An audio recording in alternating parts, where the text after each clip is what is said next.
ጠቅላይ ሚኒስትር ዶክተር አብይ አህመድ አሊ እየሞከረ ነው። ኢትዮጵያ መምራት ማለት የተሰበረ ብርጭቆ መልሶ እንደመገጣጠም ነው። ስብርባሪው እንዳይወጋ ትጠነቀቃለህ፣ ቅርጹ እንዳይበላሽ ትተጋለህ። መሪው ዶክተር አብይ አህመድ እያደረገ ያለውም ይህንኑ ነው። ከባድም ቢሆን እየሞከረ ነው። በፈተናዎች መሃል አዲስ ታሪክ ለመቅረጽና ለማስረጽ እየሞከረ ነው። ኢትዮጵያን እንደ አዲስ የመቅረጽ ጉዞ በዳገት ላይ ተራራ የመግፋት ያህል ከባድ ቢሆንም አብይ እየሞከረ ነው። ከትውልድ ትውልድ የተሸጋገሩ ስር የሰደዱ ጠባሳዎችን ለመፈወስም እየሞከረ ነው። የትርክት ድልድይ ለመገንባት እየሞከረ ነው። የቆዩና የሻገቱ የኔ ብቻ ትርክቶችን ሰባብሮ በመጣል እኛ የምትል ኢትዮጵያን ለመፍጠር እየሞከረ ነው። ቀላሉን የድንጋይ ግንብ ከማቆም ይልቅ ከባድን የልብ ግንብ ለመጪው ትውልድ ለማቆም እየሞከረ ነው። የሁሉንም ዜጋ ልብ የሚሞላ ብሔራዊ አሰባሳቢ ትርክት ለመፍጠርም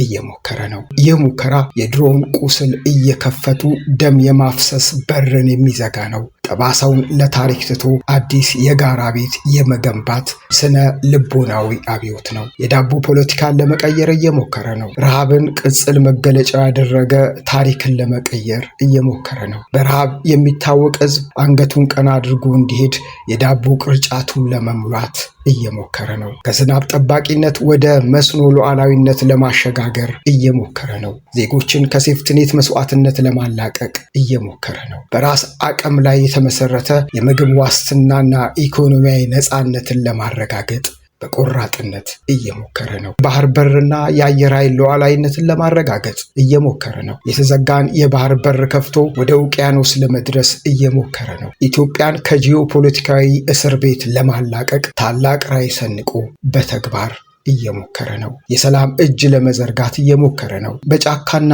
በዱሩ ከሚንኳለለው ሽፍታና ተላላኪ ጋር ለመወያየት እየሞከረ ነው። ሀገር እንድትቆም ደም መፋሰስን ለማስቆም እየሞከረ ነው። በፍርሃት ሳይሆን በብስለት ሰላም ለማስፈን እየሞከረ ነው።